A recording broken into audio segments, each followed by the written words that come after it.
بسم اللہ الرحمن الرحیم۔ ختم نبوت کے دلائل کے حوالے سے ہم واقعہ معراج پہ تھے کہ رسول اللہ صلی اللہ علیہ وسلم نے شب اسراء انبیاء کی امامت فرمائی، اور یہ آپ صلی اللہ علیہ وسلم کی ختم نبوت کی دلیل ہے۔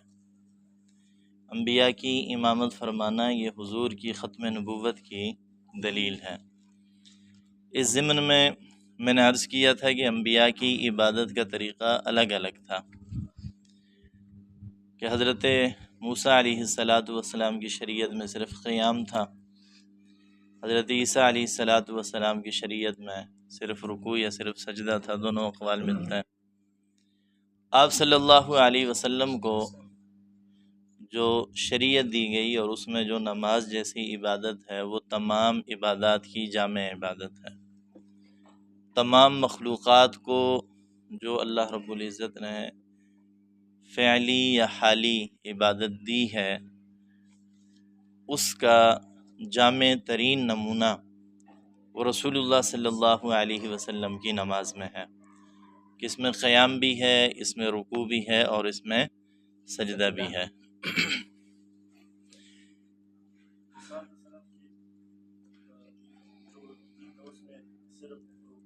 قیام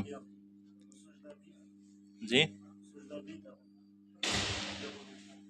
یہود کی عبادت میں دستیاب معلومات کے مطابق سجدہ نہیں ہے۔ خیر یہ تو ویسے اقوال ہیں، اصل بات تو ہم نے وہ کی کہ گزشتہ انبیاء کی عبادات محفوظ نہیں ہیں۔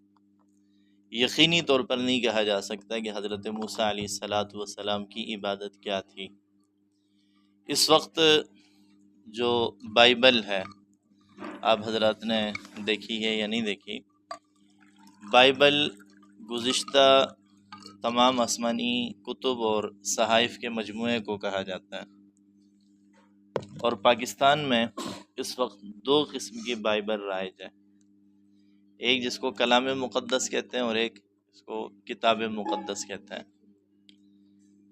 اور بائبل میں حضرت آدم علیہ السلام سے لے کر انجیل کے 3 نسخوں تک تمام گزشتہ جو آسمانی کتب ہیں وہ اس میں موجود ہیں، اگرچہ تحریف شدہ ہیں لیکن اس مجموعے کو بائبل کہا جاتا ہے۔ اب اس میں آپ اس بات سے اندازہ لگائیں کہ جو تورات ہے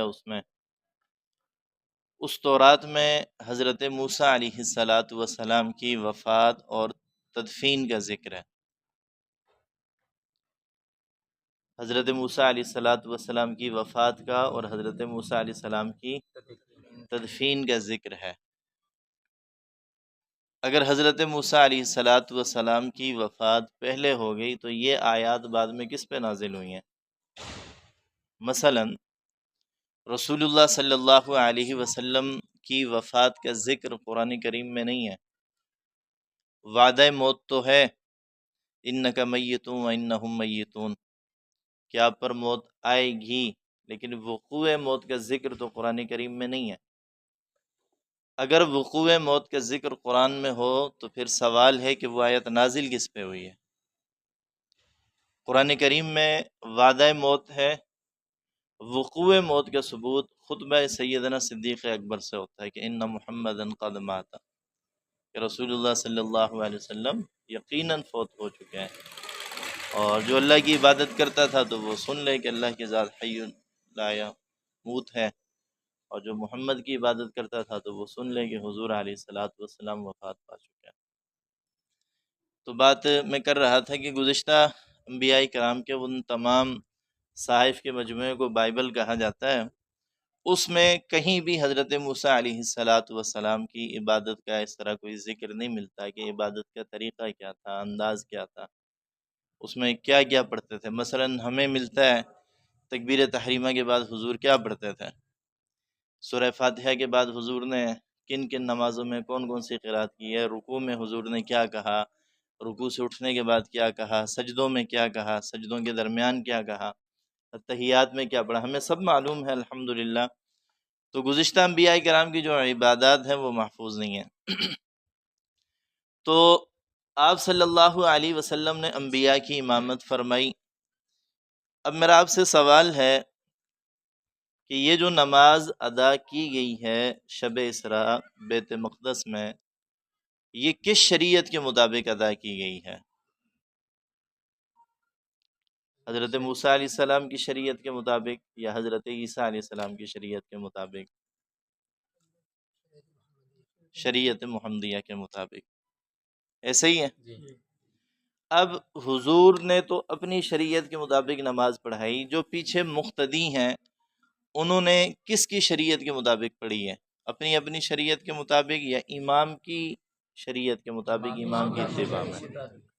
تو یہ عملی طور پر انبیاء کرام نے حضور علیہ السلام کے پیچھے عملی طور پر حضور کی شریعت کی اتباع اور اقتداء کر کے بتایا کہ جب تک ہمارا دور اور ہمارا زمانہ تھا تو ہماری شریعت تھی، اب رسول اللہ صلی اللہ علیہ وسلم کی آمد کے بعد گزشتہ تمام طریقے، تمام شریعتیں وہ منسوخ ہو گئی ہیں۔ تو حضور علیہ السلام کا انبیاء کی امامت کرنا، یہ عملی طور پر انبیاء کرام نے جو عالم ارواح میں آیا میثاق میں جس وعدے کا ذکر تھا، اللہ رب العزت نے عملی طور پر وہ پورا کروایا، اور انہوں نے حضور کی شریعت کے مطابق حضور کی اتباع میں نماز پڑھی۔ تو یہ حضور صلی اللہ علیہ وسلم کی ختم نبوت کی دلیل ہے۔ یہاں ہمارے بعض قوال جو ہے وہ ان سے ایک سلسلہ شروع ہوا، اور بعض خطبہ بھی، کہ جبریل نے اذان دی اور اس کے بعد حضرت آدم کے دل میں خیال آیا کہ میں بنی نوع انسان کے جد امجد ہوں، یہ امامت میں کروں گا۔ حضرت ابراہیم علیہ السلام کے دل میں خیال آیا کہ مجھے ابو الانبیاء کہا جاتا ہے، میں خلیل ہوں، امامت میں کروں گا۔ حضرت موسیٰ علیہ السلام کے دل میں خیال آیا کہ میں کلیم اللہ ہوں، امامت میں کروں گا، وغیرہ وغیرہ۔ تو کسی نبی کے دل میں بھی کوئی خیال نہیں آیا کہ امام الانبیاء کے ہوتے ہوئے وہ مصلی امامت پہ جانے کا سوچیں، جب انہیں جمع ہی اس لیے کیا گیا ہے کہ عالم ارواح میں انہوں نے جو وعدہ کیا تھا عملی طور پر اس وعدے کو ایک مرتبہ پورا کیا جائے۔ تو یہ کسی نبی کے دل میں کوئی خیال نہیں آیا کہ فلاں نے سوچا کہ میں نماز پڑھاؤں گا، فلاں نے سوچا میں پڑھاؤں گا، فلاں نے سوچا میں پڑھاؤں گا۔ ان سبھی کو پتہ تھا کہ ہمیں جمع اس کام کے لیے کیا گیا ہے، اس مقصد کے لیے کیا گیا۔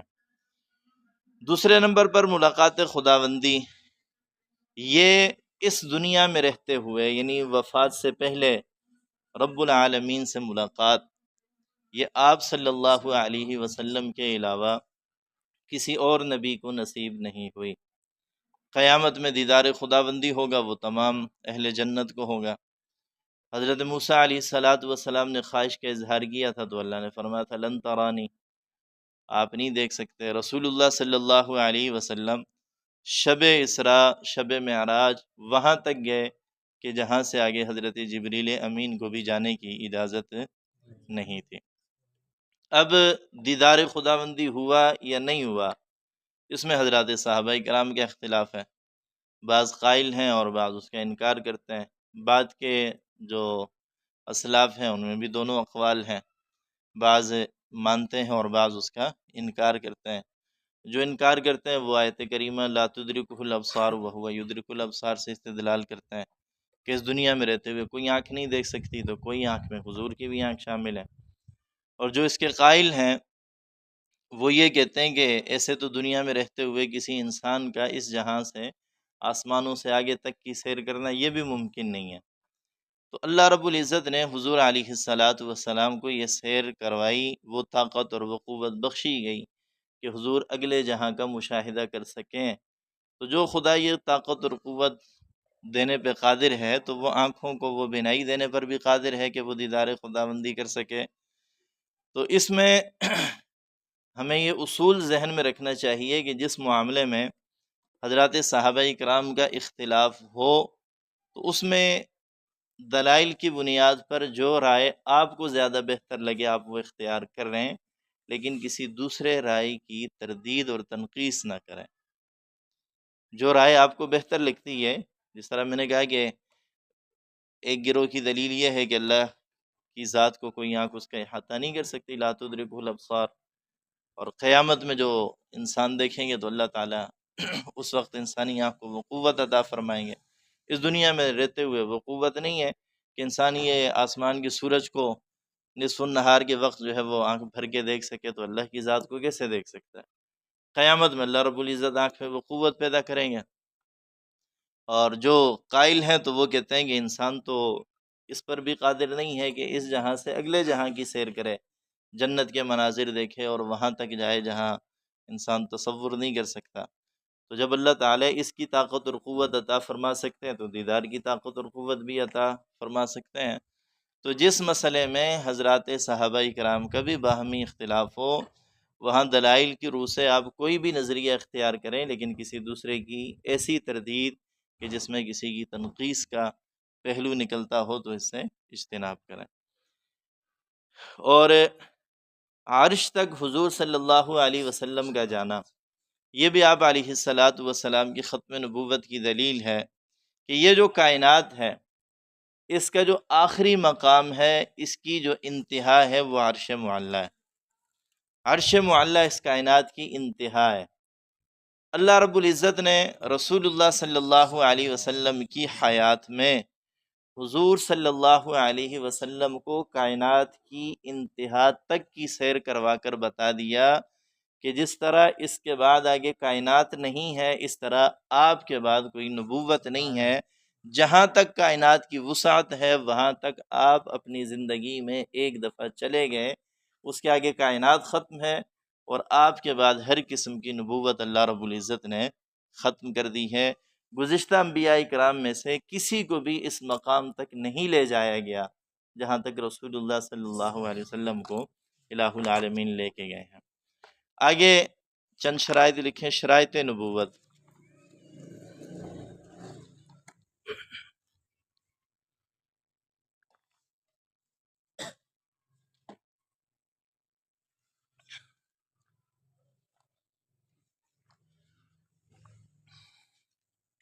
ایک بات ذہن میں رکھیں،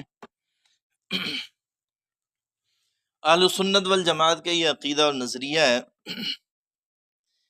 نبی پیدائشی نبی ہوتا ہے، نبی کی پیدائش ہی بطور نبی کے ہوتی ہے۔ یوں نہیں ہے کہ اس کی پیدائش ایک عام انسان کے طور پر ہو، بعد میں وہ عبادت کر کے، ریاضت کر کے، تقوی پرہیزگاری کے ذریعے جو ہے وہ نبوت کے مقام تک پہنچ جائے، ایسا نہیں ہے۔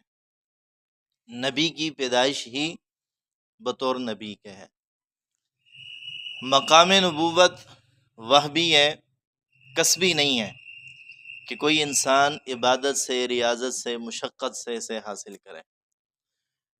جو بھی اس کائنات میں منصب نبوت پر آیا ہے، اللہ رب العزت نے اس کو پیدائش ہی سے نبی بنایا۔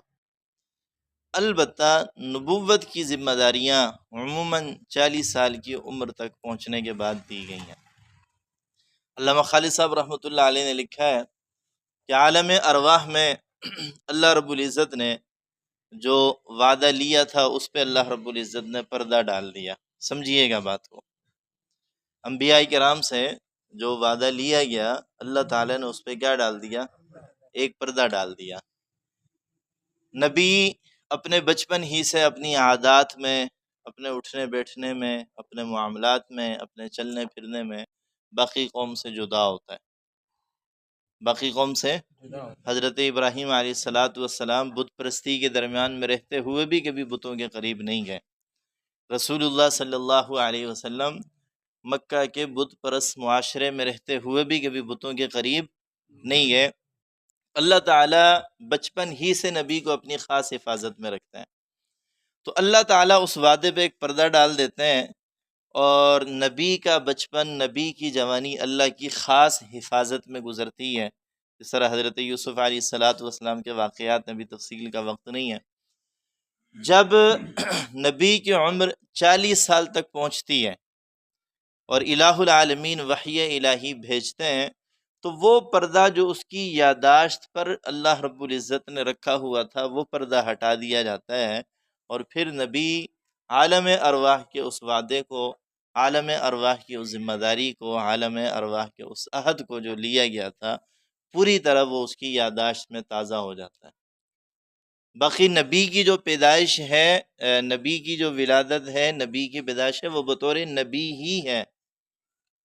وہ 40 سال سے پہلے بھی نبی ہی ہوتا ہے، وہ اپنی پیدائش کے دن سے ہی نبی ہی ہوتا ہے۔ البتہ نبوت کی ذمہ داریاں جو اسے ملتی ہیں وہ 40 سال کی عمر میں۔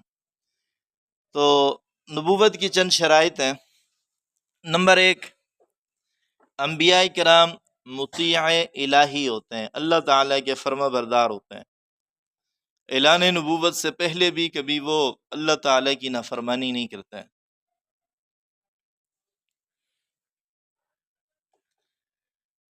نمبر 2، ان کا نفس حکم خداوندی کے تابع ہوتا ہے۔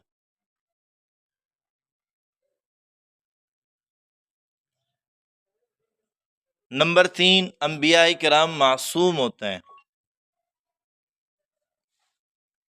اگر معصوم نہ ہوتے تو مطلق اطاعت کا حکم نہ دیا جاتا۔ اطیعوا الرسول مطلق ہے، رسول کی اطاعت کرو۔ ما آتاکم الرسول فخذوہ وما نہاکم عنہ فانتہوا مطلق ہے۔ انبیاء کرام معصوم ہوتے ہیں، اگر معصوم نہ ہوتے تو مطلق اطاعت کا حکم نہ دیا جاتا۔ نمبر 4، ان کی عقل دوسرے لوگوں سے زیادہ ارفع اور اکمل ہوتی ہے۔ نبی سے بڑھ کر کوئی بھی عقل مند انسان اس دور اور اس زمانے میں نہیں ہوتا۔ نبی اپنے دور اور اپنے زمانے کا سب سے عقل مند ترین انسان ہوتا ہے۔ مولانا ظفر علی خان مرحوم نے کہا تھا نا کہ جو فلسفیوں سے کھل نہ سکا، جو نکتہ وروں سے حل نہ ہوا، وہ راز ایک کملی والے نے سمجھا دیا چند اشاروں میں۔ تو نبی اپنے دور اور اپنے زمانے میں سب سے زیادہ عقل مند ہوتا ہے، اس کی عقل سب سے زیادہ ارفع اور اکمل ہوتی ہے۔ نمبر 5، نبی کے ادراکات دوسروں سے زیادہ قوی اور صریح ہوتے ہیں۔ آپ کسی سے گفتگو کر رہے ہوں، کچھ آثار اور قرائن سے کوئی چیز فوراً آپ محسوس کر لیتے ہیں، کسی بات کا آپ کو ادراک ہو جاتا ہے، آپ کہتے ہیں کہ میں پہلے سمجھ گیا تھا۔ تو نبی کے ادراکات عام لوگوں سے زیادہ قوی اور صریح ہوتے ہیں۔ نمبر 6، نبی خطا اور غلطی سے محفوظ اور معمون ہوتا ہے۔ نبی سے خطا اور غلطی نہیں ہوتی، وہ اللہ کی خاص حفاظت میں ہوتا ہے۔ خلاف اولا کام نبی سے کبھی صادر ہو بھی جائے تو اللہ رب العزت نبی کو اس پر قائم نہیں رہنے دیتا۔ نمبر 7، نبی کی رائے دوسروں سے زیادہ قوی ہوتی ہے۔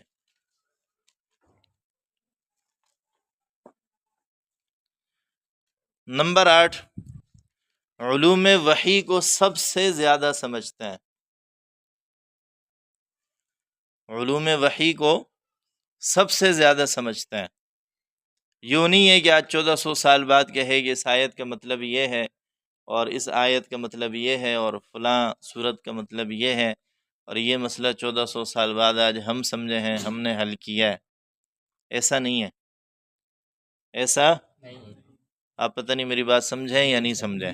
میں آپ کو ایک مثال دے دیتا ہوں۔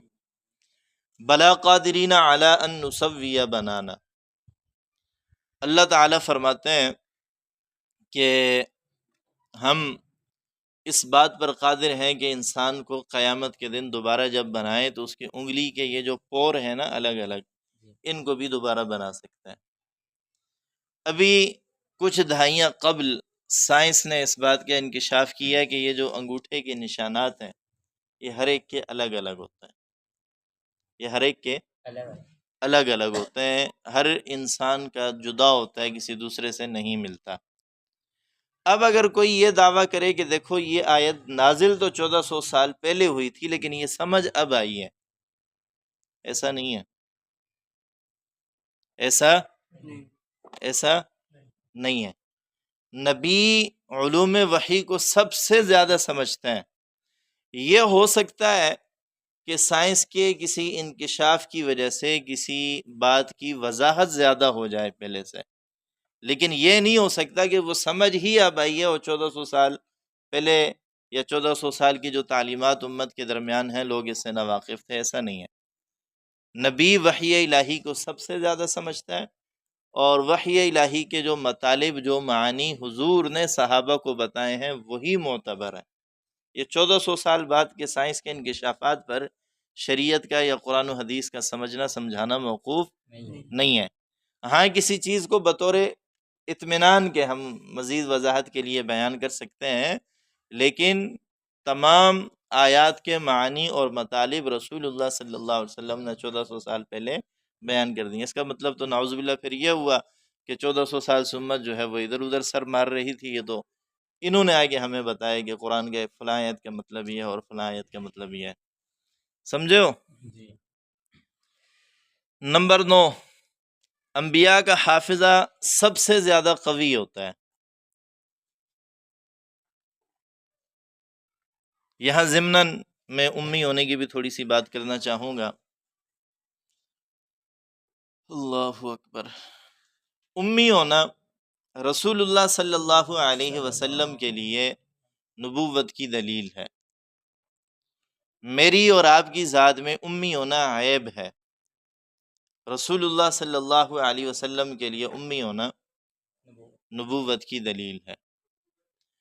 اہل عرب کو اللہ رب العزت نے چند چیزوں میں کچھ خاص امتیاز، کچھ امتیازی اوصاف ان کی ذات میں رکھے تھے۔ مثلا بہادر ہوتے ہیں، بزدل نہیں ہوتے، سخی ہوتے ہیں، بخیل نہیں ہوتے۔ ایسے ہی ایک خاص وصف ان کا یہ تھا کہ وہ ذہین ہوتے ہیں، کن ذہن نہیں ہوتے۔ ذہین ہوتے ہیں، کن ذہن نہیں ہوتے۔ علم الانساب، نسب کا علم باقاعدہ ان کے ہاں ایک علم کے طور پر تھا کہ وہ صرف اپنا نسب ہی نہیں بلکہ عرب کے دیگر قبائل کے انساب کے بھی ماہر ہوتے تھے۔ میں اگر آپ میں سے کسی سے پوچھوں کہ اپنا نسب نامہ سناؤ تو شاید دادا پردادا کے نام سے کوئی آگے نہ جا سکے۔ کوئی ہے جو اپنی پشتوں میں سے 10 نام سنا سکے؟ مجھے اپنے پردادا سے آگے کا نہیں پتہ۔ ہمیں اپنے نسب میں 2 4 5 6 پشتوں کے آگے کچھ بھی نہیں معلوم۔ انہیں نہ صرف اپنا نسب بلکہ عرب کے جو دیگر قبائل ہیں ان کے انساب بھی یاد ہوتے تھے کہ فلاں کی اولاد سے فلاں تھا اور آگے اس کی اولاد سے فلاں تھا۔ اور انسان تو انسان جو خاص قسم کے نسلی گھوڑے، وہ جنگی گھوڑے پالتے تھے اور ان کا نسب بھی وہ یاد رکھتے تھے کہ یہ فلاں گھوڑے کی نسل سے ہے اور یہ فلاں گھوڑے کی نسل سے ہے۔ جنگجو لوگ تھے اور گھوڑا میدان جنگ کی ایک اہم ضرورت ہے، اور میدان جنگ میں جس طرح آپ تیر تلوار آمنی استعمال کرتے ہیں، نیزے آمنی استعمال کرتے ہیں، اچھا استعمال کرتے ہیں، یا آپ موجودہ زمانے میں بائک اچھی والی استعمال کرتے ہیں، تو اس زمانے کی 125 جو ہے وہ گھوڑا ہوتا تھا، اور گھوڑا بھی پھر نسل کے حساب سے اس کے کمالات الگ الگ ہوتے تھے۔ بلکہ بعض لوگ اپنی گھوڑیوں کو کسی خاص گھوڑے سے حمل بھی کرواتے تھے تاکہ اس سے جو بچہ پیدا ہو وہ ایک اچھا میدان جنگ میں کام آنے والا گھوڑا ہو۔ تو انسان انہیں اپنے گھوڑوں کے انساب بھی یاد تھے اور زبانی یاد تھے بغیر کسی لکھت پڑھت کے۔ رسول اللہ صلی اللہ علیہ وسلم کی جب بعثت ہوئی تو پورے شہر مکہ میں، یعنی جب حضور نے نبوت کا اعلان کیا تو پورے شہر مکہ میں جو لوگ لکھنا اور پڑھنا جانتے تھے ان کی تعداد کوئی 17 یا 18 سے زیادہ نہیں تھی۔ 17 یا 18 سے زیادہ ان کی تعداد نہیں تھی۔ اب اتنا بڑا مکہ شہر جو حج کے دنوں میں پورے عرب کا جو ہے وہ ایک مرکز ہے، اس شہر مکہ کے جو اپنے باسی ہیں ان کی تعداد جو لکھنے اور پڑھنے والے ہیں 17 یا 18 سے زیادہ۔ تاریخی روایات ہیں، کم و بیش ہو سکتے ہیں، لیکن مطلب یہ ہے کہ اتنی تعداد تھی جو انگلیوں پہ گنی جا سکتی ہے۔ اب وہ لکھنے اور پڑھنے کی طرف توجہ نہیں کرتے تھے، کیوں؟ ان کا کہنا یہ تھا کہ لکھے اور پڑھے تو وہ جسے یاد نہ ہو، لکھنا پڑھنا یہ کام وہ کرے جسے بات یاد نہ رہتی ہو، جو بھول جاتا ہو تو اسے چاہیے کہ وہ لکھنا پڑھنا سیکھے اور کسی چیز کو لکھ کے رکھے۔ باقی جس کا حافظہ درست ہے اسے کیا ضرورت ہے وہ لکھنا پڑھنا سیکھے؟ اب ایسے معاشرے میں کہ جہاں لکھت پڑھت کو عیب سمجھا جاتا ہو، وہاں رسول اللہ صلی اللہ علیہ وسلم اگر لکھنے یا پڑھنے والے ہوتے تو یہ حضور صلی اللہ علیہ وسلم کی نبوت پر ایک سوال ہوتا. پہلے وہ کہتے تھے کہ کسی سے سیکھ کر آتے ہیں، پھر تو وہ کہتے ہیں کہ یہ تو لکھنا پڑھنا جانتا ہے، یہ تو سابقہ آسمانی کتابیں یا لوگوں کی لکھی ہوئی کتابیں پڑھ کے یہ واقعات ہمیں سناتا ہے. تو امی ہونا ایسے معاشرے میں جہاں لکھنا اور پڑھنا عیب سمجھا جاتا ہو، یہ رسول اللہ صلی اللہ علیہ وسلم کی نبوت کی دلیل ہے کہ حضور کسی کے شاگرد بھی نہیں ہیں، حضور لکھنا پڑھنا بھی نہیں جانتے، شاگرد بھی نہیں ہے کسی کے، کسی سے سیکھ کر یہ باتیں کرتے ہیں، اور لکھنا پڑھنا بھی نہیں جانتے کہ کوئی علمی ذخیرہ کوئی کتابیں ہاتھ لگی ہیں وہ پڑھ کے سناتے ہیں. تو نہ شاگرد ہیں نہ لکھنا پڑھنا جانتے ہیں، پھر بھی سابقہ اقوام کی صحیح خبر دے رہے ہیں، آسمان کی باتیں بتا رہے ہیں، تو یہ آپ صلی اللہ علیہ وسلم کے نبی ہونے کی دلیل ہے. تو نبی کا جو حافظہ ہوتا ہے وہ سب سے زیادہ قوی ہوتا ہے. نمبر 10، فصاحت اور بلاغت میں اور تاثیر سخن میں. فصاحت، بلاغت اور تاثیر سخن میں نبی تمام ابنائے عصر پر غالب رہتا ہے.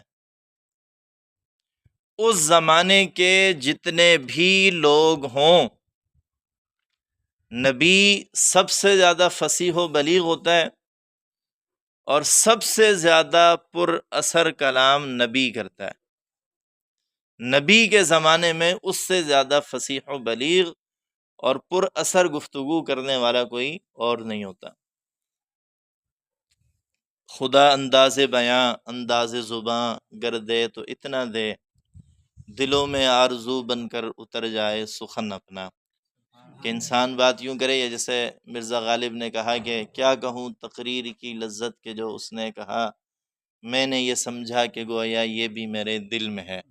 یعنی اس نے بات ایسی کی کہ میں کہنے پہ مجبور ہو گیا کہ یہی بات تو میں بھی کہنا چاہتا تھا، یہ میرے دل کی بات بھی یہی ہے. آپ جس طرح ہم کہتے ہیں نا آپ نے میرے منہ کی بات چھین لی. تو نبی اپنے دور اور اپنے زمانے میں سب سے زیادہ فصیح و بلیغ ہوتا ہے اور سب سے زیادہ پر اثر کلام کرتا ہے. نمبر 11، نبی کے ظاہری اور باطنی قوا سب سے زیادہ مضبوط ہوتا ہے. 10 بندوں کو دیکھ کر کوئی روب میں آ جائے، ڈر جائے، 8-10 بندے جمع ہو جائیں تو اس سے بات کرنا مشکل ہو، اکیلا بیٹھ کے بھڑکے مار رہا ہو اور کوئی سامنے آ جائے تو اس کی کام پہ ٹانگ جائیں. تو نبی ظاہری اور باطنی قوا سب سے زیادہ مضبوط ہوتے ہیں.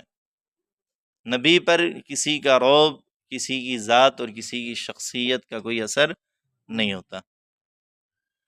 نمبر 12، نبی کے اخلاق سب سے عمدہ ہوتے ہیں. اخلاق کے اعتبار سے نبی اپنے زمانے میں سب سے زیادہ عمدہ اخلاق کا مالک ہوتا ہے. نمبر 13، نبی کی صورت سب سے زیادہ حسین ہوتی ہے.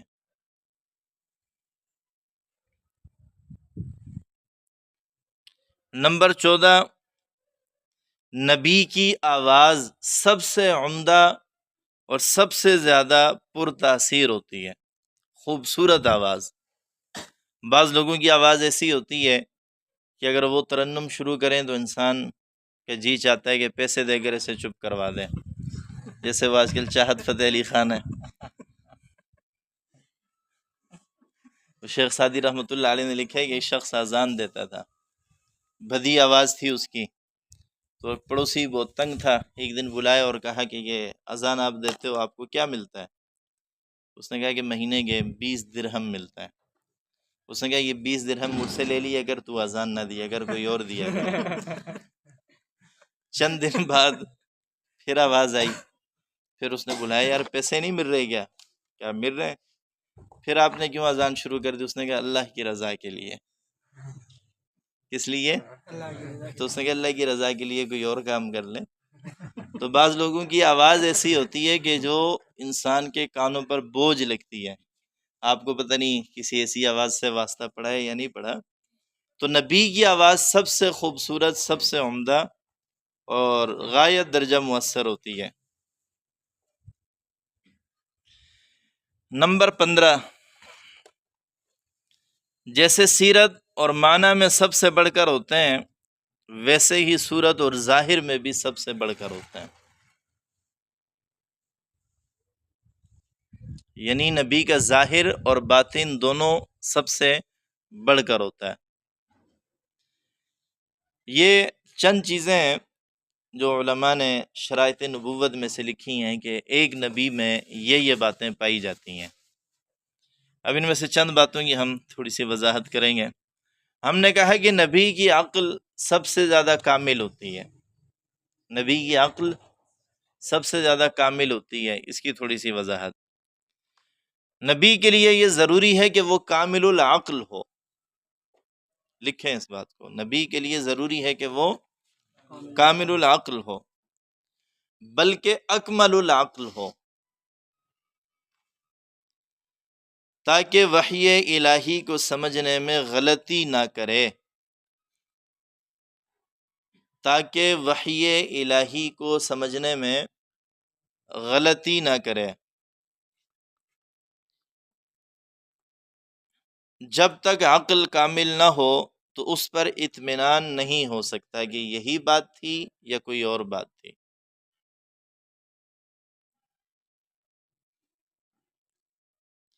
نبوت اور غباوت کبھی جمع نہیں ہو سکتی، ایک آدمی نبی بھی ہو اور کن ذہن بھی ہو، غبی ہو، ایسا نہیں ہو سکتا۔ نبوت اور غباوت یعنی غبی ہونا، یہ دو باتیں کبھی جمع نہیں ہو سکتی۔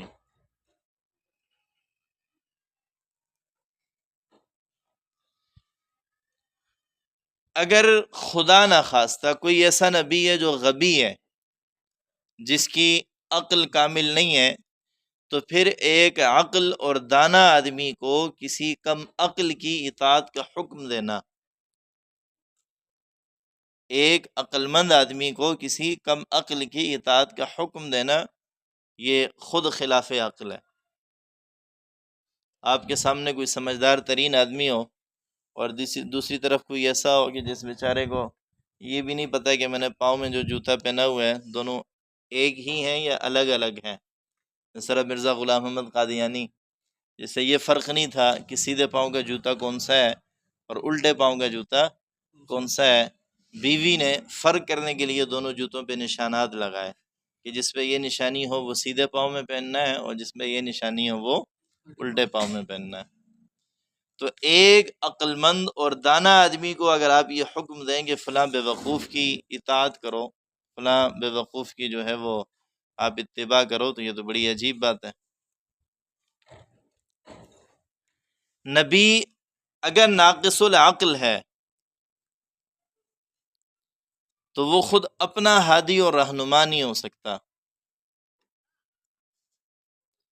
جو خود ناقص العقل ہے وہ اپنا ہادی اور اپنا رہنما نہیں ہو سکتا، چہ جائے کہ وہ دوسروں کے لیے مبعوث کیا گیا ہو اور دوسروں کی رہنمائی کرتا ہو۔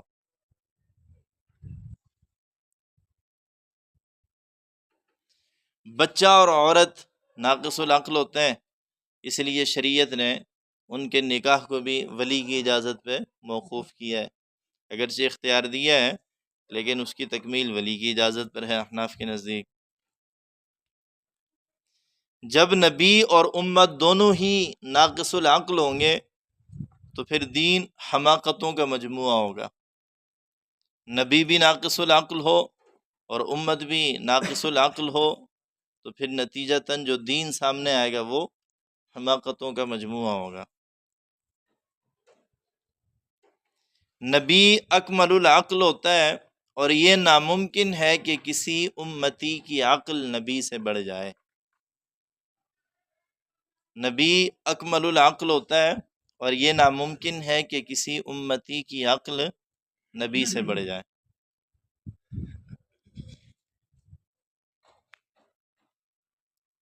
دوسری چیز ہم نے لکھی کہ اس کا حافظہ قوی ہوتا ہے، حفظ کامل ہو۔ نبی کا حافظہ صرف صحیح اور درست ہی نہ ہو بلکہ وہ اکمل الحفظ بھی ہو، کہ جو سنا ہے وہ اس کو اسی طرح یاد ہو۔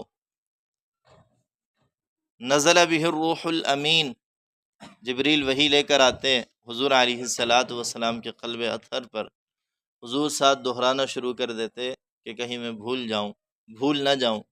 اللہ نے فرمایا لا تحرک بہ لسانک لتعجل بہ ان علینا جمعہ وقرآنہ، اور آپ اس کے ساتھ جو ہے وہ نہ دہرائیں، آپ اس کو سنیں، خاموشی سے سنیں، توجہ سے سنیں، بعد میں اس کو یاد رکھوانا یہ ہمارے ذمہ ہے۔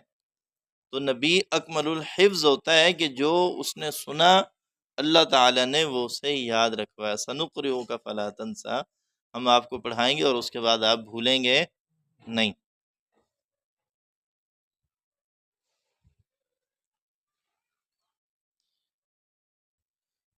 نبی کا علم کامل ہوتا ہے، اس پہ بات ہو گئی۔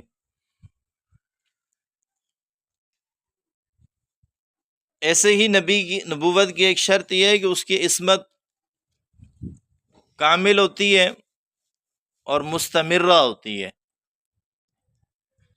نبی مکمل معصوم ہوتا ہے اور یہ عصمت ہمیشہ ہمیشہ کے لیے ہوتی ہے۔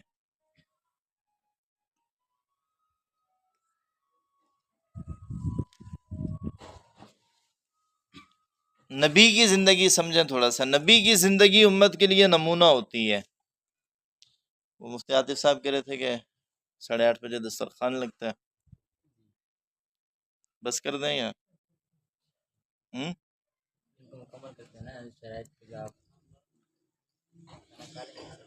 نبی کی زندگی امت کے لیے نمونہ ہوتی ہے، اور اللہ رب العزت نبی کی ذات میں، نبی کے کردار میں کوئی معمولی سا داغ بھی نہیں رہنے دیتا۔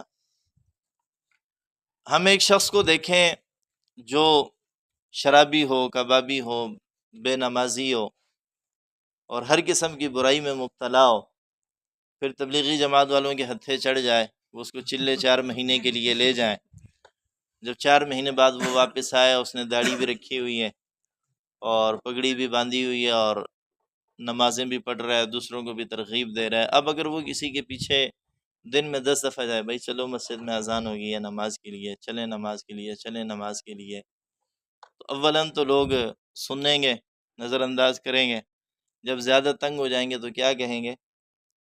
کل تک تو خود ہی ایسا تھا۔ یہ کہہ رہے ہیں ہم کھانا بعد میں کھائیں گے، تو لوگ کیا کہیں گے کہ کل تک تو یہ خود ہی ایسا تھا۔ اب اس کے کردار پہ انگلی اٹھ گئی۔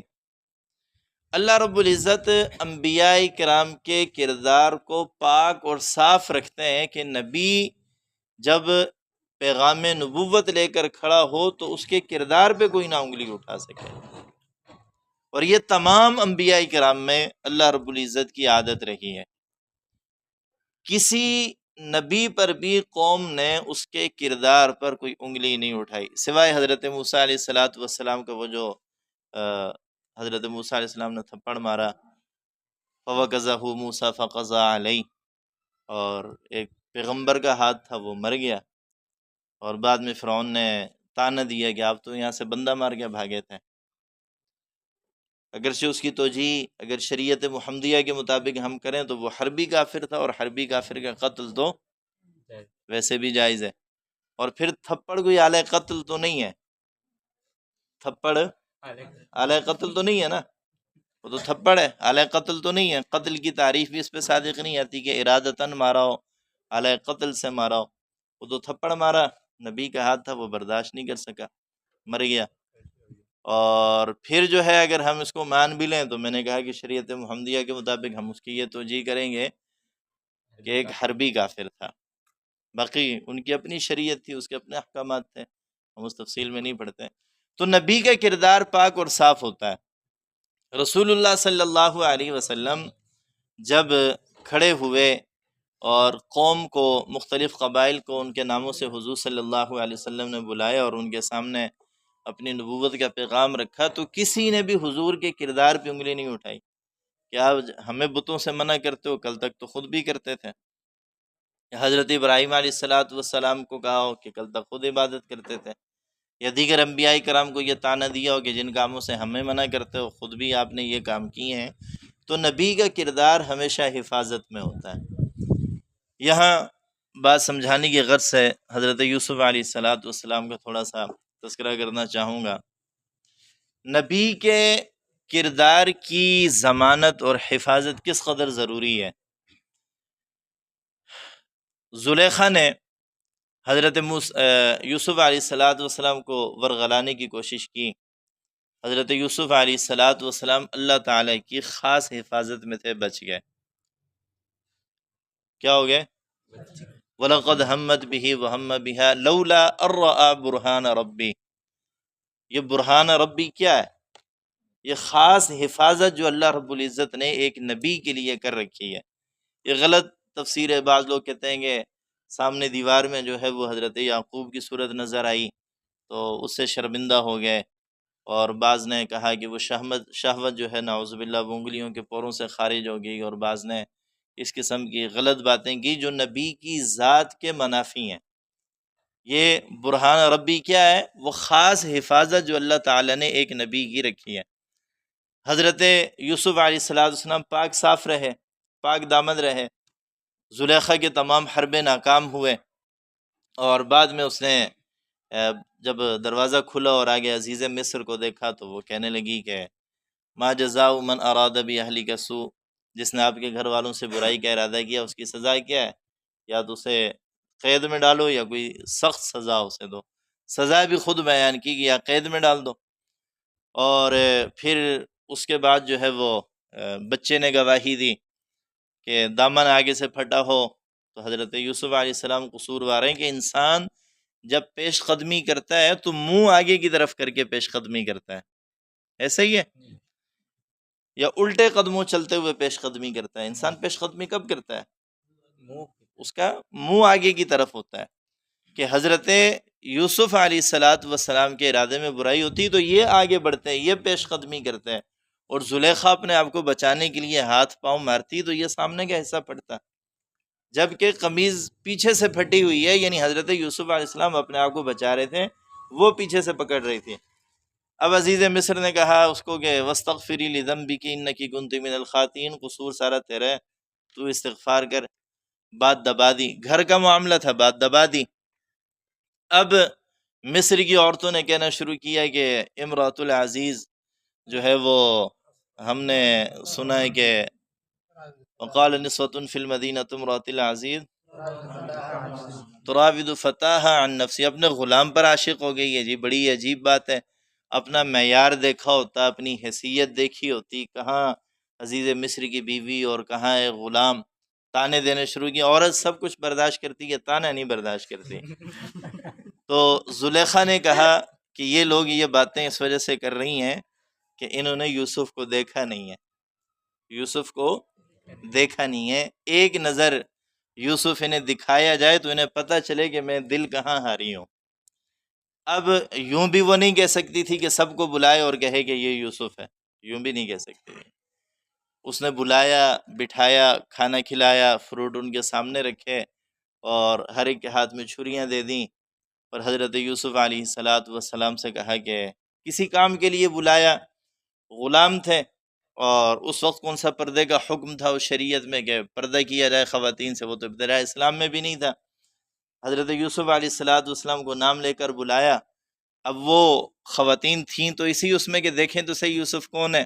اب جب کان میں نام پڑا کہ یوسف آ رہا ہے تو جب ان کی نگاہ پڑی تو کہنے لگی کہ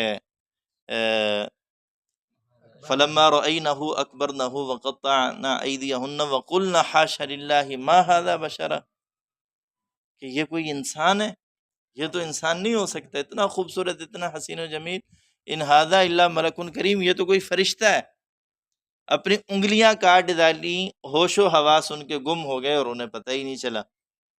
اب وہ بات جو ایک گھر تک تھی، یعنی عزیز مصر کے محل میں تھی، جب وہ بچے کی شہادت ہوئی تو جو محل میں لوگ تھے، خدام تھے، خادمائیں تھیں جو تھے، ان کے سامنے معاملہ تھا نا، نہیں سمجھ رہے، بات صرف ان کی حد تک تھی۔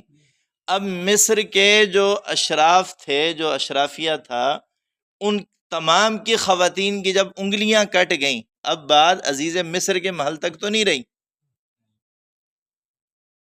اب بات کہاں پہنچی؟ مصر کے ہر گھر میں پہنچ گئی، اب زیادہ بدنامی ہوگی۔ اچھا اس موقع پہ آگے جا کے وہ اقرار بھی کرتی ہے کہ میں نے اسے ورغلایا تھا اور یہ میرے اس کہنے میں نہیں آیا، نہیں وہ تو آگے جا کے ہے۔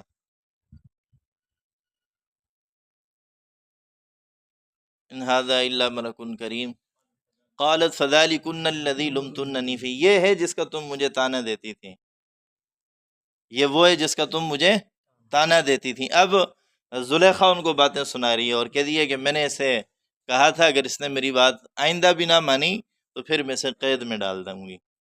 تو حضرت یوسف علیہ السلام نے دعا کی رب السجن احب الی مما یدعوننی الی، یا اللہ اس گناہ میں مبتلا ہونے سے بہتر ہے کہ میں قید میں چلا جاؤں۔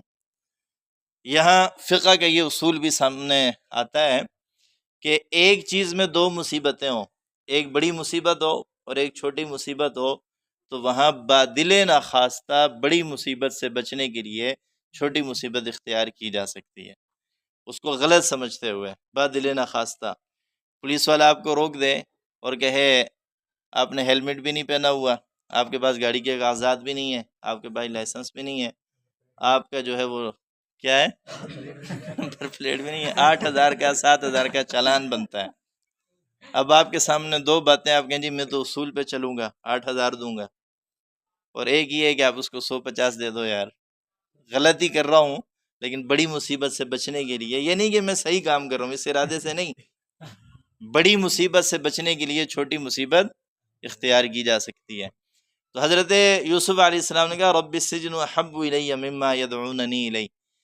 اب مصر میں باتیں جب اتنی پھیل گئیں تو عزیز مصر کی بے عزتی ہے نا، عورت کا بد کردار ہونا شوہر کی بے عزتی ہے، ایسا ہی ہے نا۔ یہ شوہر کیا ہے وہ اپنی زندگی جی رہی ہے، میں اپنا جی رہا ہوں، وہ جانے اس کا کام جانے، میرا اسے لینا دینا کیا، ایسا تو نہیں کہے گا۔ اب عزیز مصر نے جب یہ باتیں مصر کے ہر گھر میں ہونے لگیں اور باتیں پھیلیں تو اس نے ظاہری طور پر حضرت یوسف علیہ السلام کی ذات پر الزام رکھنے کے لیے اور اپنے گھر کی عزت بچانے کے لیے حضرت یوسف علیہ السلام کو قید خانے میں ڈال دیا، تاکہ لوگ جب یہ سنیں گے کہ یوں ہوا جی کیا ہوا یوسف کا، جی اسے قید میں ڈال دیا، کہ قصور سارا نعوذ باللہ کس کا تھا؟ حضرت یوسف علیہ السلام کا تھا۔ اب برس ہا برس گزر گئے، بادشاہ نے خواب دیکھا اور پھر وہ حضرت یوسف علیہ السلام کی رہائی کا سبب بنا۔ حضرت یوسف علیہ السلام نے خواب کی تعبیر بھی بتائی اور اس مسئلے سے نمٹنے کے لیے تدبیر بھی بتائی، تعبیر بھی بتائی اور تدبیر بھی بتائی۔ بادشاہ نے کہا وقال الملک ائتونی بھی، اس کو تو لے آؤ میرے پاس، اتنا سمجھدار آدمی بغیر کسی جرم کے جیل میں پڑا ہوا اور اتنے سالوں سے پڑا ہوا، اسے لے آؤ۔ جواب میں حضرت یوسف علیہ السلام نے کیا کہا؟ قرآن کریم کی آیت کیا ہے؟ وقال الملک ما بال النسوة اللاتی قطعن ایدیہن۔ اب میرا آپ سے سوال ہے، توجہ ہے، کسی کے عیب کو چھپانا اچھی بات ہے یا عیب کو ظاہر کرنا اچھی بات ہے؟ ایسا ہی ہے، شریعت ہمیں یہ کہتی ہے کہ کسی میں کوئی برائی ہے آپ اس پہ پردہ ڈالو، جو دنیا میں کسی کے عیب کو چھپاتا ہے قیامت کے دن اللہ اس کے گناہوں پہ پردہ ڈالتا ہے، ایسا ہی ہے۔ یہ حکم میرے لیے بھی ہے، آپ کے لیے بھی ہے، ایک عام انسان کے لیے، ایک عام انسان کسی کے عیوب پر پردہ ڈالتا ہے تو نبی تو اس سے زیادہ اس بات کا حقدار ہوتا ہے کہ لوگوں کے عیوب پہ پردہ ڈالے۔ اب وہ واقعہ جسے بیتے ہوئے برس ہا برس گزر گئے، لوگوں کے دل و دماغ سے محو ہو گیا، بھول گئے، حضرت یوسف علیہ السلام بجائے رہائی کے حکم نامے کو قبول کرنے کے کہہ رہے ہیں ما بال النسوۃ اللاتی قطعن ایدیہن، جن عورتوں کے ہاتھ کٹے تھے ان کا کیا حال ہے، پہلے ان کے معاملے کی تحقیق کرو۔ یہ کسی کے عیب پہ پردہ ڈال رہے ہیں یا عیب چھپا ظاہر کر رہے ہیں؟ حالانکہ عیب تو چھپانا چاہیے، نہیں چھپانا چاہیے۔ اور پھر وہ خواتین جو کسی کے گھر کی عزت ہوں، کسی کے گھر کی آبرو ہوں، ان کے عیب کو تو چھپانا چاہیے، ظاہر تو نہیں کرنا چاہیے۔ حضرت یوسف علیہ السلام کئی برس بعد جب لوگوں کے دل و دماغ سے وہ سارا واقعہ نکل گیا، چپ کر کے جیل سے باہر آ جائیں، دوبارہ وہ گھڑے مردے کیوں کھیڑ رہے ہیں؟ یہاں نبی کی عصمت کے لیے یہ ضروری ہے کہ نبی قید خانے سے نکلے تو اس کے دامن پر کوئی داغ نہ ہو۔ اگر حضرت یوسف علیہ السلام اسی طرح رہا ہو جاتے کہ بادشاہ نے کہا لے آؤ اور وہ فوراً آ جاتے کہ میں تو ویسے بے گناہ ہوں، تو لوگ کہتے یہ تو وہی یوسف نہیں ہے جو عزیز مصر کا غلام تھا، عزیز مصر نے جسے خریدا تھا، اور پھر جو ہے وہ اس واقعے کی وجہ سے جیل گیا تھا۔ تو بتایا جاتا ہے کہ یہ 12 سال بعد جیل سے آیا ہے، یا مختلف روایات کے مطابق کم و بیش اتنے سال جیل میں گزار کے آیا ہے۔ تو یہ اپنے جرم کی سزا بھگت کے آیا ہے، 12 سال بعد 15 سال بعد جو جیل سے آیا ہے اپنے جرم کی سزا پوری کر کے آیا ہے، یہی کہا جاتا نا۔ یعنی وہ داغ جو نبی کے دامن پہ لگا تھا وہ تو برقرار رہتا۔ اب نبی کا دامن عصمت زیادہ ضروری ہے یا مصر کی ان عورتوں کی اس عیب پر پردہ ڈالنا زیادہ ضروری ہے؟ نبی کی عصمت زیادہ ضروری ہے۔ بے شک درمیان میں کئی سال گزر جائیں، بے شک لوگ اس واقعے کو بھول جائیں، لیکن اللہ تعالیٰ نے حضرت یوسف علیہ السلام کو قید خانے سے تب نکلنے کا حکم دیا جب نبی کا دامن عصمت صاف ہو کر سامنے آیا ہے۔ خواتین کو بلایا، بادشاہ نے معاملے کی تحقیق کی، سب نے کہا تو وہ بھی کہنے لگی الآن حصحص الحق انا راودتہ عن نفسی، کہ میں ہی ورغلانے والی تھی، وہ تو باتوں میں آنے والا نہیں تھا۔ تو نبی ہمیشہ اپنے کردار میں معصوم ہوتا ہے، اللہ رب العزت کی خاص حفاظت میں ہوتا ہے۔ نبی کے دامن پر کوئی ذرا معمولی سا بھی ایسا داغ اللہ تعالیٰ نہیں رہنے دیتے کہ جب وہ اعلان نبوت کرے اور اعلان نبوت کے لیے کھڑا ہو، پیغام نبوت سنائے، تو لوگ کہیں کل آپ خود ایسے تھے، کل تک آپ خود یہ کرتے تھے، آج سے پہلے آپ کا خود اپنا طرز عمل یہ تھا۔ آج آپ ہمیں یہ سمجھاتے ہیں۔ قرآن کریم میں بے شمار انبیاء کرام کی تبلیغ اور ان کے اقوال کا ذکر ہے، قوم کے جوابات کا ذکر ہے۔ کہیں بھی کسی نبی کے جواب میں قوم نے یہ نہیں کہا کہ ہمیں آج بتوں سے منع کر رہے ہیں، کل تک خود کرتے رہے۔ حضرت شعیب علیہ السلام سے کہا ہمیں ناپ تول میں کمی کرنے سے منع کر رہے ہیں، کل تو آپ خود ناپ تول میں کمی کیا کرتے تھے۔ حضرت لوط علیہ السلام سے کہا کہ ہمیں اس فعل سے روک رہے ہیں، کل تک تو نعوذ باللہ آپ خود اس میں مبتلا تھے۔ تو نبی جتنے بھی گزرے ہیں وہ اللہ تعالی کی خاص حفاظت میں ہوتے ہیں، اور اس خاص حفاظت کو عصمت کہتے ہیں، اور نبی کی یہ عصمت کاملہ بھی ہوتی ہے اور مستمرہ بھی ہوتی ہے، کاملہ بھی ہوتی ہے اور مستمرہ بھی ہوتی ہے۔ مولانا ادریس کاندھلوی رحمۃ اللہ علیہ نے بالخصوص 4 چیزوں میں لکھا ہے کہ نبی عقیدے میں معصوم ہوتا ہے، نبی اپنے کردار میں معصوم ہوتا ہے، نبی اپنے فتوے اور اجتہاد میں معصوم ہوتا ہے، اور ایک چوتھی چیز اس وقت میرے ذہن میں نہیں ہے۔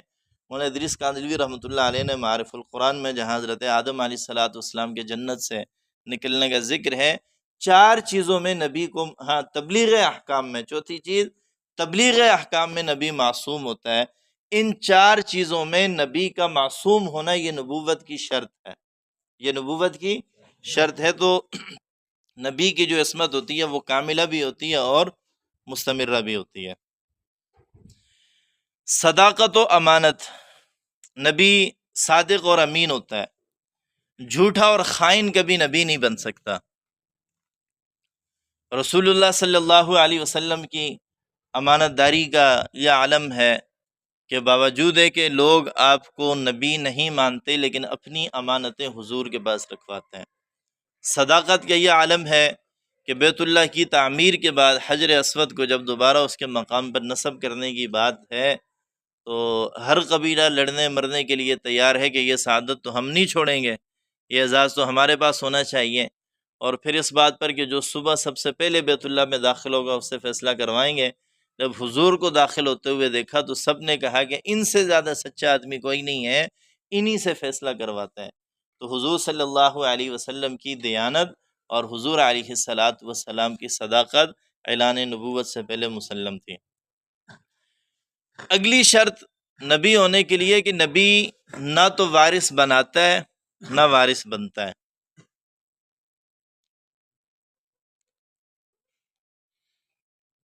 نبی نہ تو وارث بناتا ہے، عدم توریث، زمین جائیداد اور مال و دولت میں نبی نہ تو کسی کا وارث بنتا ہے اور نہ کسی کو وارث بناتا ہے۔ رسول اللہ صلی اللہ علیہ وسلم کو وراثت میں کیا ملا؟ کچھ بھی نہیں ملا۔ یتیم پوتا دادے کی میراث سے محروم ہوتا ہے۔ سراجی کس کس نے پڑھی ہے؟ یتیم پوتا دادے کی میراث سے کیا ہوتا ہے؟ محروم ہوتا ہے۔ شریعت محمدیہ کے مطابق بھی یتیم پوتا دادے کی میراث سے کیا ہوتا ہے؟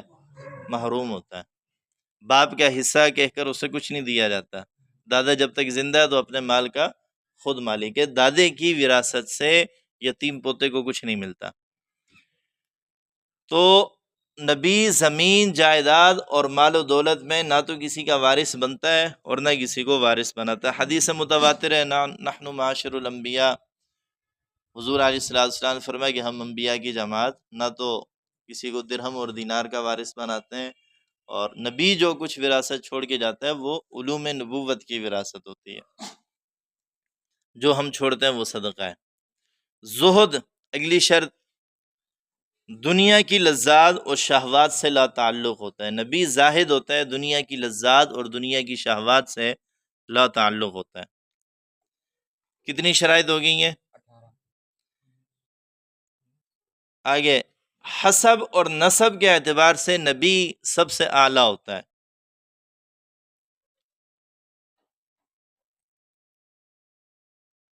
حسب اور نسب کے اعتبار سے نبی سب سے اعلیٰ ہوتا ہے۔ اگلی شرط، نبی انسان ہوتا ہے، جن نہیں ہوتا۔ کسی جن کو اللہ تعالی نے نبوت نہیں دی۔ کتنی شرائط ہو گئی؟ 20۔ اور اگلی شرط، نبی مرد ہوتا ہے، عورت نبی نہیں ہوتی۔ وما ارسلنا من قبلک الا رجالا، ہم نے آپ سے پہلے جتنے رسول بھیجے وہ سارے مرد بھیجے۔ عورت نبی نہیں ہوتی۔ ایک تو وجہ یہ ہے کہ عورت ناقص العقل والدین ہوتی ہے، ناقص العقل والدین، جس کا اپنا دین کامل نہیں ہے، وہ شریعت کے احکامات پر عمل کرنے میں کسی کے لیے کیا نمونہ بنے گی؟ عورت کا دین کامل نہیں ہے۔ اچھا، یہاں ایک بات یہ بھی سمجھو کہ یہ جو کامل نہیں ہے یہ مرد کے مقابلے میں کہا گیا ہے کہ مرد نمازیں پڑھتا ہے تو پورے مہینے کی پڑھتا ہے، ہمیشہ پڑھتا ہے۔ عورت کے لیے چند ایام آتے ہیں جس میں وہ نماز نہیں پڑھتی۔ یہ نہیں کہ عورت کا دین ناقص ہے، اس کی ذات کے لیے اتنا ہی دین ہے جتنا اللہ رب العزت نے اس کو کہا ہے، وہ دین اس کے لیے کامل ہے۔ مرد کے اعتبار سے یہ کہا گیا، یہ مطلب نہیں ہے کہ عورت کو دین آدھا ملا، اس کا دین وہی ہے کہ اس نے پورے مہینے کی نمازیں نہیں پڑھنی، اس نے پورے مہینے کے روزے نہیں رکھنے۔ یہ مطلب نہیں ہے کہ دین اس کا ناقص ہے، یہ مرد کے حساب سے کہا گیا۔ تو اب عورت اگر کوئی نبی ہو تو ایام حیض میں اس کی زندگی مردوں کے لیے کیا دلیل بنے گی؟ ایام حیض میں اس کا روزہ چھوڑنا لوگوں کے لیے کیا دلیل بنے گا؟ وغیرہ وغیرہ۔ اور ایک حکمت علماء نے یہ بھی لکھی ہے کہ ہم نے پیچھے پڑھا نبی حسین و جمیل ہوتا ہے۔ اگر کوئی عورت نبی ہو، اس کے ارد گرد جو جمع ہونے والے لوگ ہیں وہ اس کی نبوت کی وجہ سے جمع ہوں گے۔ ہنس رہے ہو؟ اس کی نبوت کی وجہ سے جمع ہوں گے ہیں، اس کے حسن و جمال کی وجہ سے۔ پھر ہم نے پڑھا کہ نبی کی آواز سب سے زیادہ خوبصورت ہوتی ہے۔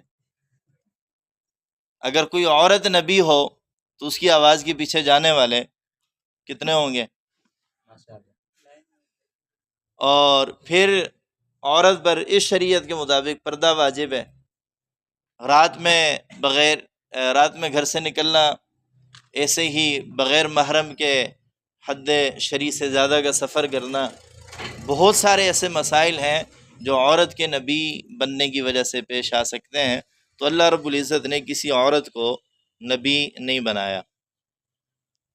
تو پھر اگر عورت نبی ہوتی تو مردوں کے لیے اس سے استفادہ ناممکن ہوتا، استفادہ ناممکن ہوتا۔ ہر ایک دروازے پہ بیٹھا رہتا ہے کہ میں سب سے زیادہ فائدہ اٹھا لوں، تو استفادہ ناممکن ہوتا۔ تو جب عورت پہ پردہ واجب ہے تو پھر اس کا صحابی بھی کوئی نہ ہوتا عاشق ہی ہوتے سارے۔ اللہ اکبر۔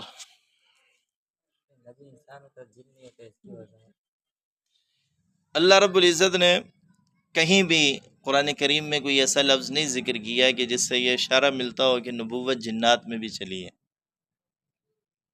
مثلا یہ آیت دیکھنے وما ارسلنا من قبلک الا رجالا، کہ ہم نے آپ سے پہلے جتنے بھی بھیجے ہیں وہ مرد انسانوں میں سے ہیں، کوئی جن نبی نہیں بنا۔ یہ ذلی اور بروزی نبوت بھی تھوڑی سی نہ سمجھ لیں تاکہ صبح ہم دوسرا عنوان یا بس کر دیں، عشاء کے بعد نہ پڑھ لیں ہیں؟ اشعار یار مجھے یاد نہیں ہے زبانی، موبائل چارج پہ لگا ہوا ہے۔ عشاء کے بعد سناتے ہیں آپ کو اشعار۔ یہ ذلی بروزی پڑھ لیں یا عشاء کے بعد؟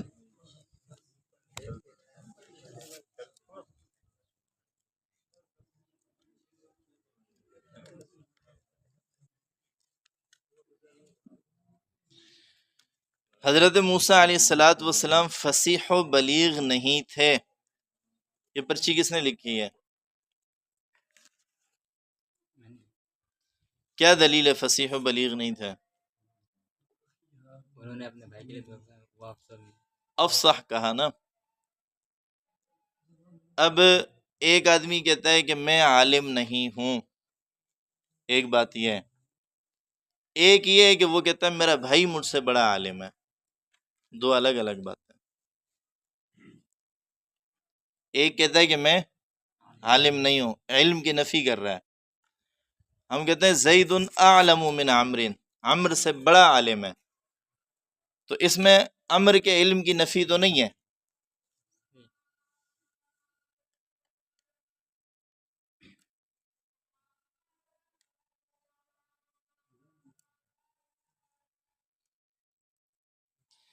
قادیانی کہتے ہیں کہ ہم مرزے کو ذلی یا بروزی نبی یہ جب ہم ذل اور بروز کی بات کریں گے تو اس میں آ جائے گا انشاءاللہ۔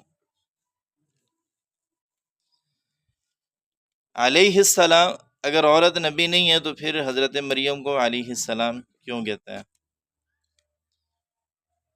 علیہ السلام دعائیہ جملہ ہے، یہ نبوت کی سند تو نہیں ہے۔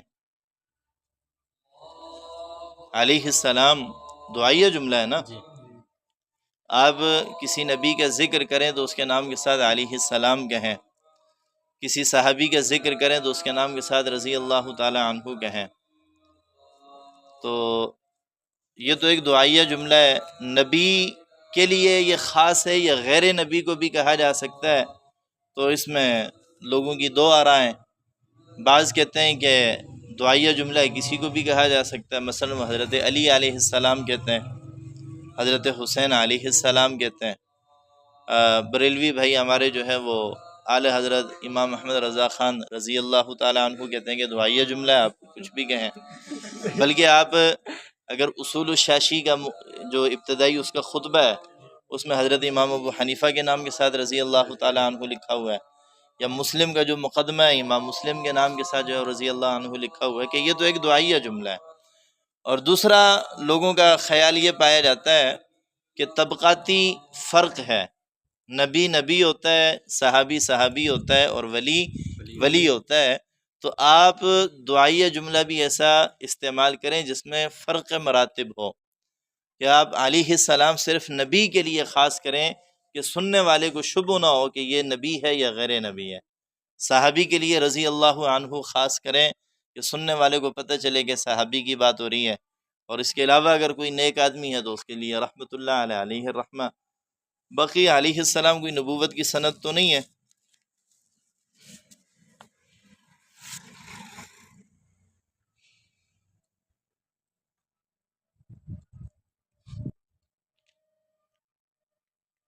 آپ علیہ الصلوۃ والسلام کے لیے تو اپنے باپ سے وراثت میں ایک بندی ایمن اور کچھ دراہم ملے تھے۔ ایک تو محققین نے جو جملہ استعمال کیا ہے کہ نبی جائیداد زمین میں سے کسی کو وارث نہیں بناتا اور مال و دولت، یہ شیعہ جو اعتراض کرتے ہیں صدق کا، وہ بھی زمین کا معاملہ ہے، توریث فی الارض، اور حضرت ام ایمن زمین میں تو نہیں آتی۔ اور